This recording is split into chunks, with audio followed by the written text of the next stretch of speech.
When it comes to the five great nations, the subject of war is something that's interwoven into their history from the very inception of the ninja system. Shortly after the five great villages were founded, you had the first great ninja war, which saw the deaths of two generations of Kages. Some people were dead by natural causes, and others, they were dead directly due to the violence of war. Fast forward to the third great ninja war, and tensions were still high. However, 3 years after Inoki agreed to end the war with Konoha, the Hidden Leaf Village and the Hidden Cloud Village were still at war with one another. Things came to a bloody head in what's referred to as the Hyuga affair, or what I personally call the Hyuga incident. So in today's edition of History of Naruto, we're going to both discuss the complex relationship of the Hidden Cloud Village and the Hidden Leaf Village, more so their rivalry, starting with the events leading to the Hyuga affair, and looking at the open tension that still existed in the timeline by the time that Tsunade joined in the preparation for the fourth great ninja war. And this extends past the whole fact that the Raikage wanted Sasuke killed. And I'm going to break down something that a lot of fans have missed when they look back at the fourth great ninja war. So diving right into the topic at hand, there's more to the Hyuga affair than the failed attempt to capture Hinata after her third birthday. So under the Raikage, Konoha and the Cloud Village continued to have a bitter and bloody battle that waged on a full 3 years after Minato died. After agreeing to the treaty, the Cloud Village had one of their top ninja enter into Konoha to capture Hinata for the purpose of ripping out her Byakugan. Now, the reason for this is pretty huge. Impressive. The Hyuga clan are one of the 4 noble clans in Konoha, and such an act against Konoha royalty would basically restart the war. Only in this case, the Hidden Cloud Village will have a lot more intel to take down one of the most powerful clans in Konoha that happens to have a Kekkei Genkai. Now, not only that, but as one of the strongest clans in Konoha, obtaining intel on the Byakugan would allow the Cloud Village to find ways to counter the Hyuga, perhaps even learn about the small blind spot that the Byakugan possesses, and one of their most powerful ninja would likely be given the Byakugan in order to help the Hidden Cloud Village in their battles. But it was nonetheless very brilliant. For context, when the third great ninja war started, Konoha was already low on manpower, which is why you had geniuses like Kakashi, and eventually after the war, you had someone like Itachi allowed to graduate from the academy very early on. Now, we all know that Minato ended the war between Konoha and the Land of Earth, but there are other skirmishes that were still ongoing during this time period. Had Hinata's father, Hiashi, not stepped in to stop the kidnapping of Hinata, it would have led to yet another great ninja war. Now, in the direct aftermath, every Anbu member was sent on a single mission by the orders of the Hokage because there was a huge chance of war breaking out. All the key members of Konoha's ninja ranks were stationed at various points around the village just in case fighting broke out at the village borders. Now, you also have to look at this. Don't want Amelia, you can always have me. Well, hey, I didn't know the Knights had hot cat girls, too. Yes. Actually, I'm a boy. Yes.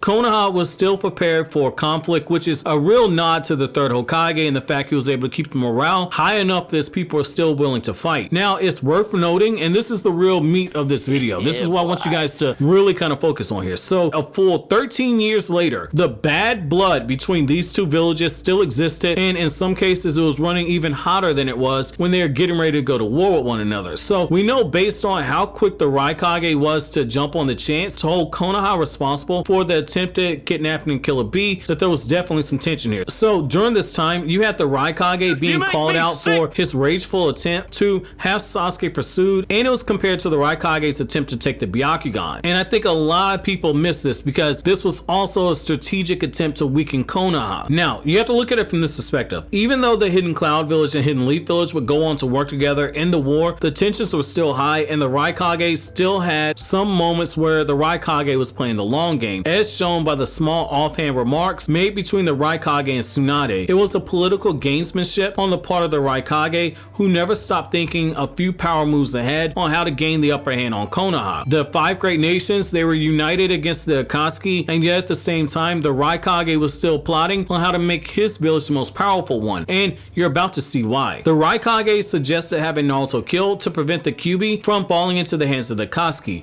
Now, I want you guys to really think about this for a second. Obito needed the 8 tails and the 9 tails to carry out the Moon Eye plan. Let's forget the fact that Obito had the tentacle of the 8 tails. Let's forget the fact that he was able to get part of the 9 tails chakra. When the war started and when everything was raging on, the Alliance was under the impression that Obito needed the 8 and 9 tails. Obito only used those tactics after the fact to start the Moon Eye plan early, which is something that Madara chastised him for afterwards. So going back to the Raikage, let's take out the connection that B and the Raikage had. Let's just take that out of the equation completely. There was no way that the Raikage was going to make killing Killer B his first choice. Losing the jinchuuriki is a crippling blow for a ninja village, which is why he suggested to go straight after Naruto. It's really brilliant when you think about it, and it's very in character for the Raikage. The Hidden Cloud Village had already tried to capture the Nine Tails back during the Warring States era, and when Kushina Uzumaki was inside the Hidden Leaf Village as well, they tried to make a play to bring Kushina to the Hidden Cloud Village. The two villages have been in odds for a very long time. You also have to remember that the Raikage was planning to have Sasuke killed at some point during the Ninja War, which is something that Konoha even acknowledged would probably have to happen. Now, whether or not the Raikage could actually do it would be completely up for debate given the fact that Sasuke had EMS at that time, but the fact still stands. The fact of the matter is that by eventually killing the last member of the Uchiha clan, the Raikage could wipe out the bloodline of one of Konoha's most powerful members of the four noble clans, removing a Kekkei Genkai from Konoha in the process and crippling Konoha as well. The Sharingan was one of the most notable and one of the most feared Kekkei Genkai in existence, so it makes a lot of sense you want to remove that from Konoha. So going back to Naruto, by having Naruto killed, in the short term would cripple Konoha further by leaving them without a jinchuuriki, all while the Hidden Cloud Village would have a really aggressive Kage who would have the sole remaining jinchuuriki in the ninja world. On top of that, that jinchuuriki is a perfect jinchuuriki. Also, once the QB was reborn, there existed the possibility that the Cloud Village could have the QB sealed inside of one of their own ninja, effectively doubling its manpower. Given that it takes an unknown amount of time for Bijuu to be reborn, it really stands to reason that A was gambling on the war against the Akatsuki being won by that point in the timeline. When you really look at it, A was playing the long game and he was doing so in a big brain manner, and you have to look at it from this perspective as well. Tsunade also knew what was going on, and that's why she stepped in. It wasn't just her desire to protect Naruto. This is further evidenced by the fact that even after the war, despite the fact that the Cloud and the Leaf Village were the only two villages that had a jinchuuriki, the Raikage still went on to create a chakra cannon that was believed to be powerful enough to destroy the moon. This went in direct violation of the treaty between the five great nations to lower their military power, and yet the Raikage possessed a chakra cannon that if he pointed it at another ninja village, he could wipe them off the map completely. In closing, I really want to say that the rivalry between the Cloud Village and the Leaf Village is a lot more complex than a lot of fans realize, and hopefully thanks to this video you guys can appreciate the true depths of this rivalry. And I get so many people asking me when are they going to adapt the Shikamaru Shinen novel into the Boruto anime because of the political back and forth between the different Kages in this time period. And